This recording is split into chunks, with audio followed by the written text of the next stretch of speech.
खेतों में कीटनाशकों का इस्तेमाल लगातार बढ़ रहा है। कैंसर जैसे घातक रोगों के विस्तार के पीछे खान-पान में शामिल हो रहे इस जहर को बड़ी वजह माना जा रहा है। सरकार खुद जैविक खेती को बढ़ावा देने की बात तो करती है, लेकिन इसके विपरीत ना तो सरकार जैविक खेती को बढ़ावा देने का प्रयास कर रही है और ना ही इन कीटनाशकों पर रोक लगाने का काम कर रही है। लेकिन बाजपुर के दो युवा ऐसे हैं जो जैविक खेती को बढ़ावा देने का काम कर रहे हैं।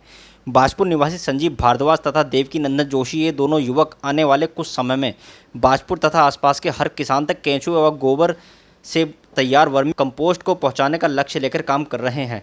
माना जाता है कि वर्मी कंपोस्ट ही रासायनिक दवाइयों का एकमात्र विकल्प बन के उभरी है। ये वर्मी कंपोस्ट केंचुए व गोबर की मदद से बनाई जाती है। संजीव भारद्वाज तथा देवकीनंदन जोशी, इन दोनों युवकों ने गांव चनकपुर में इस खाद को केंचुए की मदद से बनाने का काम शुरू कर दिया है। दवाइयों की मार्केटिंग का लंबा अनुभव रखने वाले देवकीनंदन जोशी ने बताया कि वह पहले कीटनाशक दवाइयों का ही काम करते थे, लेकिन जब उन्होंने इसके होने वाले दुष्प्रभाव को समझा, तब उन्होंने अपने दोस्त संजीव भारद्वाज के साथ मिलकर वर्मी कंपोस्ट तैयार कर लोगों तक पहुंचाने का सोचा। उन्होंने बताया कि वर्मी कंपोस्ट से एक नहीं बल्कि अनेक लाभ हैं। बताया कि वर्मी कंपोस्ट से भूमि भुरभरी व उपजाऊ बनती है। भूमि एक जैविक माध्यम है तथा इसमें अनेक जीवाणु होते हैं जो इसको जीवंत बनाए रखते हैं। इन जीवाणुओं को भोजन के रूप में कार्बन की आवश्यकता होती है। वर्मी कंपोस्ट में आवश्यक पोषक तत्व प्रचुर व संतुलित मात्रा में होते हैं। ऐसे में ये खाद खेत की मिट्टी में मिलकर धीरे धीरे उसके अंदर के रासायनिक तत्वों को नष्ट कर उसकी उर्वरक क्षमता को बढ़ाती है। उन्होंने बताया कि उनके पास प्रचुर मात्रा में वर्मी कंपोस्ट उपलब्ध है, जिसको वह लोगों तक पहुंचाने का काम तेजी से कर रहे हैं। वहीं संजीव भारद्वाज ने बताया कि उनका एक ही सपना है कि उनके शहर बाजपुर के साथ पूरे प्रदेश व देश के किसान रासायनिक दवाइयों के स्थान पर अपने अपने खेतों में वर्मी कंपोस्ट का इस्तेमाल करें। ऐसा कर वे आने वाली नस्लों को बीमारियों से बचाने में अहम भूमिका निभा सकते हैं। इसमें देखिए सबसे पहली बात है कि जो हम लोग जनरली है कि हम लोग सब एग्रीकल्चर से ही जुड़े हुए हैं, ठीक है। और बाकी क्या हुआ कि वर्तमान समय में हम लोगों ने जो स्थिति देखते हुए हम लोगों ने सोचा कि भाई कुछ किसान हित में काम किया जाए, क्योंकि मैंने भी काफ़ी लंबे समय से मैं भी पेस्टिसाइड कंपनियों में 14-15 साल का मेरा भी अनुभव है। और काफ़ी लंबी जॉब करते हुए मैंने देखा कि फार्मर जो अंधाधुंध केमिकल का यूज़ कर रहा है, उससे हमारी क्या है, एक तो ज़मीन को नुकसान है, दूसरा क्या है कि इसका हमारे जो वर्तमान जीवन है उसमें भी इसका प्रभाव पड़ रहा है। उन्हीं सब चीज़ों को देखते हुए हमने सोचा कि कुछ किसान हित में कार्य किया जाए। उसी से संबंधित हम लोगों ने एक क्या है, वर्मी कंपोस्ट बनाने का एक यूनिट स्थापित किया। इसमें क्या है, थोड़ा-सा मैं आपको बता देता हूँ जनरली क्या-क्या होता है। सबसे पहले क्या होता है कि हम लोग इसके बेड तैयार करवाते हैं। उसके लिए क्या, कच्चे गोबर की हम लोगों को आवश्यकता होती है और केंचुए की आवश्यकता होती है।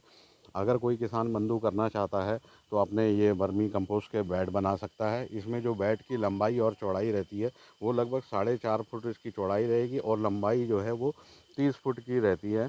और जो एक बेड है उसमें लगभग 15 कुंटल गोबर पड़ता है और 15 कुंटल गोबर में जो है 20-25 किलो के एवरेज के हिसाब से आप केंचुआ डलवा सकते हैं।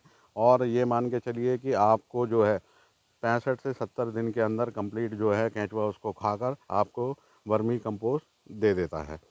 और ये हमारी ज़मीन के लिए भी बहुत ही लाभदायक है और हमारे स्वास्थ्य के लिए भी लाभदायक है। अगर मैं कह रहा हूँ कि किसान लगातार इस खाद का उपयोग 2 से 3 साल तक अपने खेतों में करवाता है तो उसे कोई भी रासायनिक जो फर्टिलाइज़र यूज़ कर रहा है उसको यूज़ करने की आवश्यकता आगे रहेगी नहीं।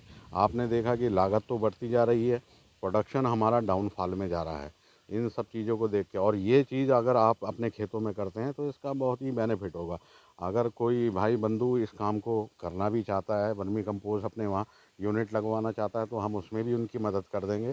किसी बंधु को अगर बनी बनाई खाद की आवश्यकता है तो वो भी हम अवेलेबल करवा देंगे।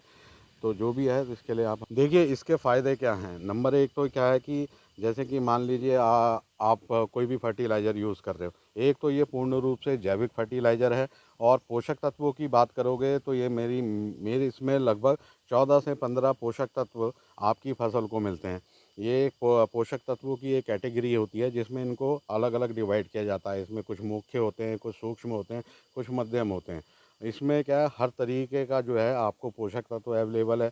दूसरा, जो हमारी सॉइल का स्ट्रक्चर ख़राब हो रहा है, अगर आप जैविक खाद का इस्तेमाल करते हैं तो ये मान के चलिए कि आपकी जो सॉइल का पीएच वैल्यू बढ़ता जा रहा है, भूमि जो अम्लीय होती जा रही है, उन सब चीज़ों में आपको बेनिफिट